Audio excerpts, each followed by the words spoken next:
Hi hello friends నమస్తే welcome to my channel. ఇవాళ వీడియోలో ఒక 10 మోస్ట్ ఇంపార్టెంట్ ఎంసీక్యూస్ అయితే మీకు షేర్ చేస్తాను. అన్ని కాంపిటేటివ్ ఎగ్జామ్స్కి అయితే యూస్ అవుతాయి, లైక్ ఎస్ఎస్సి, జీడీ, ఆర్ఆర్బి, కానిస్టేబుల్స్. సో వీడియోని అయితే స్కిప్ చేయకుండా ఎండ్ వరకు చూడండి. అందులో ఫస్ట్ బిట్ వచ్చేసి, ఇటీవల నార్కోటిక్స్ కంట్రోల్ బ్యూరో డైరెక్టర్ జనరల్గా ఎవరు నియమితులయ్యారు? Answers: Prakash Tomar, Nishant Sharma, Anurag Garg, Vikram Chaudhary. The correct answer Anurag Garg.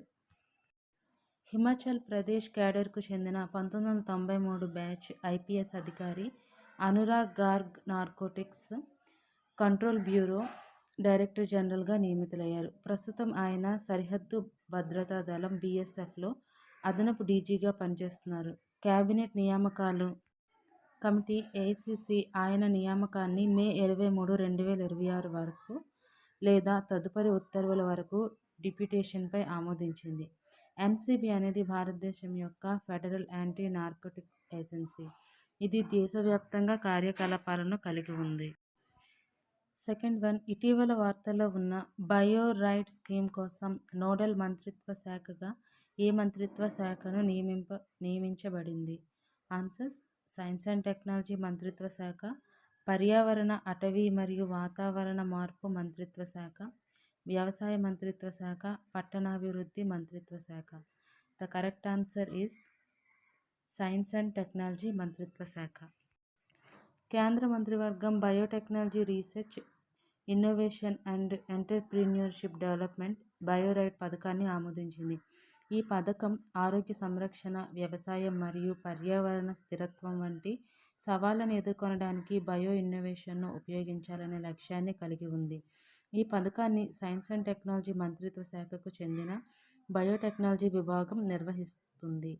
ఇది భారతదేశాన్ని బయోమ్యాన్యుఫ్యాక్చరింగ్లో గ్లోబల్ లీడర్గా మారుస్తూ 2030 నాటికి $300 బిలియన్ బయో ఎకానమీని సాధించడానికి ప్రయత్నిస్తోంది.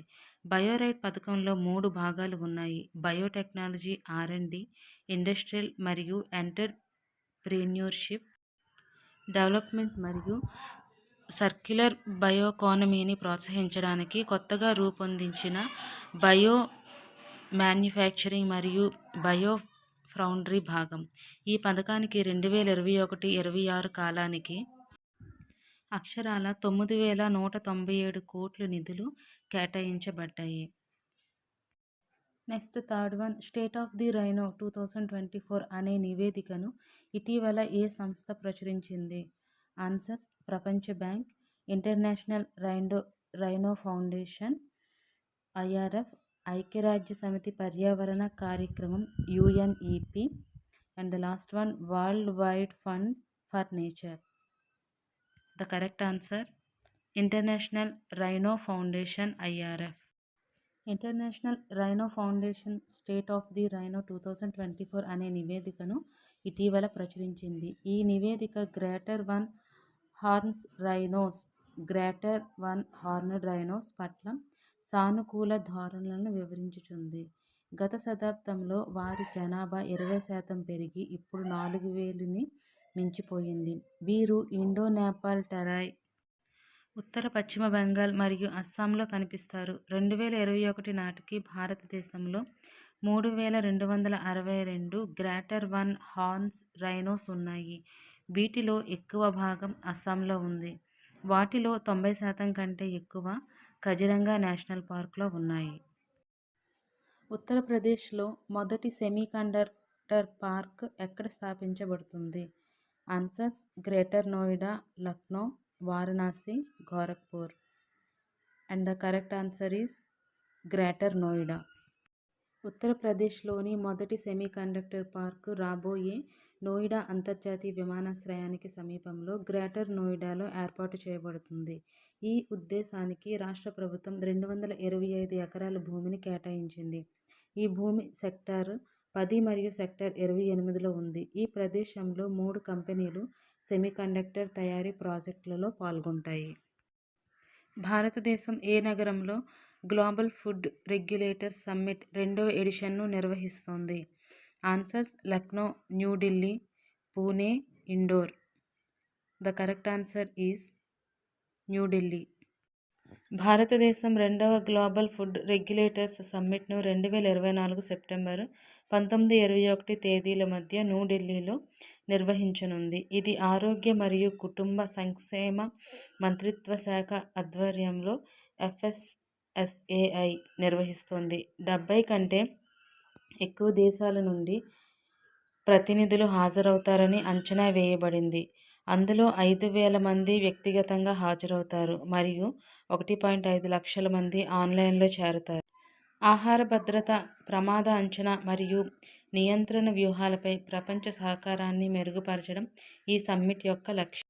FSSAI food import rejection alert portal, food import clearance system 2.0 మరియు స్టేట్ ఫుడ్ సేఫ్టీ ఇండెక్స్ 2024ని అప్డేట్ చేయడం వంటి కొత్త కార్యక్రమాలను ప్రారంభించనుంది. Next one, ICC international panel of development అంపైర్స్కు నామినేట్ అయిన మొదటి పాకిస్తానీ మహిళ ఎవరు? Answers Salima Imtiaz, Sania Nishtar, Sara Qureshi, Shireen Mazari. And the correct answer is Salima Imtiaz. Salima Imtiaz ICC international panel of development అంపైర్స్కు నామినేట్ అయిన మొదటి పాకిస్తానీ మహిళ. ఆమె 2008లో PCB మహిళల ప్యానెల్తో అంపైరింగ్ కెరీర్ను ప్రారంభించింది. ఆమె 2022 ఆసియా కప్ మరియు 2023 ACC ఎమర్జింగ్ ఉమెన్స్ కప్లో అధికారికంగా వ్యవహరించింది. ఇంతియాజ్ దంబుల్లాలో జరిగిన మహిళల ఆసియా కప్ ఫైనల్స్తో సహా 22 T20 ISలో అధికారికంగా వ్యవహరించారు.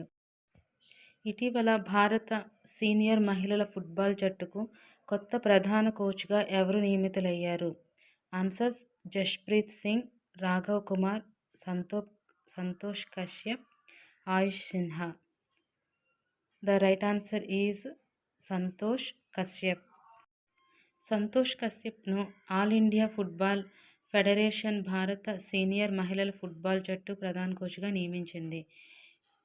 ప్రియా PV అసిస్టెంట్ కోచ్గా, రఘువీర్ ప్రవీణ్ ఖనోల్కర్ గోల్ కీపర్ కోచ్గా ఉన్నారు. కశ్యప్ యొక్క మొదటి పని SAFF మహిళల ఛాంపియన్షిప్లు అక్టోబర్ 17 నుండి 30 వరకు నేపాల్లోని ఖాట్మండ్లో జరుగుతాయి. ఛాంపియన్షిప్లకు సన్నద్ధం కావడానికి 29 మంది సభ్యుల బృందం సెప్టెంబర్ 20 నుండి గోవాలో శిక్షణ పొందనుంది. నెక్స్ట్ వన్, ఇటీవల హైదరాబాద్ విమోచన దినోత్సవాన్ని ఏ రోజున జరుపుకుంటారు? Answers 16 September, 17 September, 18 September, 19 September. And the correct answer is 17 September. September 17న హైదరాబాద్ విమోచన దినోత్సవాన్ని జరుపుకుంటారు. ఇది 1948లో నిజాం పాలనకు ముగింపు పలికి హైదరాబాద్ దాచరిక రాష్ట్రం భారత సమాజంలో విలీనం చేయబడిన రోజును స్మరించుకుంటుంది. ఈ రోజు హైదరాబాద్ విమోచన ఉద్యమంలో అమరవీరులు మరియు నిజాం పాలన నుండి ఈ ప్రాంతాన్ని విముక్తి చేయడానికి స్వాతంత్ర్య సమరయోధులు చేసిన త్యాగాలను సన్మానిస్తుంది. ఇది యువతలో దేశభక్తి భావాన్ని నింపడానికి కూడా సహాయపడుతుంది. ఇటీవలి కాలంలో అల్జీరియాలో భారత రాయబారిగా ఎవరు నియమితులయ్యారు? Answers Swathi Vijay Kulkarni, Abhay Thakur, Sitaram Meena, Vinay Mohan Kwatra. And the correct answer is Swathi Vijay Kulkarni. భారత విదేశీ వ్యవహారాల మంత్రిత్వ శాఖ ప్రకారం స్వాతి విజయ్ కులకర్ణి అల్జీరియాలో భారతదేశానికి తదుపరి రాయబారిగా నియమితులయ్యారు. 1995 బ్యాచ్ ఇండియన్ ఫారెన్ సర్వీస్ అధికారి అయిన కులకర్ణి ప్రస్తుతం MEAలో అదనపు కార్యదర్శిగా విధులు నిర్వహిస్తున్నారు. ఆమె త్వరలో అల్జీరియాలో తన కొత్త పాత్రను చేపట్టనున్నారు. భారతదేశం మరియు అల్జీరియా మధ్య దౌత్య సంబంధాలు జూలై 1962లో ప్రారంభమయ్యాయి మరియు స్నేహపూర్వకంగా కొనసాగుతున్నాయి. రెండు దేశాలు వివిధ సమస్యలపై పరస్పర మద్దతు అందిస్తున్నాయి. ఉన్నత స్థాయి సందర్శనలు మరియు 1981లో స్థాపించబడిన జాయింట్ కమిషన్ మెకానిజం ద్వైపాక్షిక సహకారాన్ని కూడా బలోపేతం చేస్తున్నాయి. ద నెక్స్ట్ వన్, ఇటీవల ఏ దేశం తీవ్రమైన కరువు కారణంగా 200 ఏనుగులను చంపే ప్రణాళికను ప్రకటించింది? Answers: Vietnam, Indonesia, Zimbabwe and Singapore. The correct answer is Zimbabwe. Zimbabwe 40 సంవత్సరాల్లోనే అత్యంత తీవ్రమైన కరువు కారణంగా తీవ్రమైన ఆకలిని ఎదుర్కొంటున్న సమాజాలకు ఆహారం అందించేందుకు 200 ఏనుగులను చంపాలని యోచిస్తోంది. ఎల్ నినో ప్రేరిత కరువు దక్షిణ ఆఫ్రికాలో 68 మిలియన్ల మందిని ప్రభావితం చేసింది. దీనివల్ల విస్తృత స్థాయిలో ఆహార కొరత ఏర్పడింది. 1988 తర్వాత మొదటిసారిగా ఈ నిర్మూలన హువాంగే, మిస్బే, సోలోట్షో మరియు చిరెడ్జి జిల్లాలో జరుగుతుంది. అది నమీబియా ఇటీవలే 83 ఏనుగులను చంపిన తర్వాత జరుగుతోంది.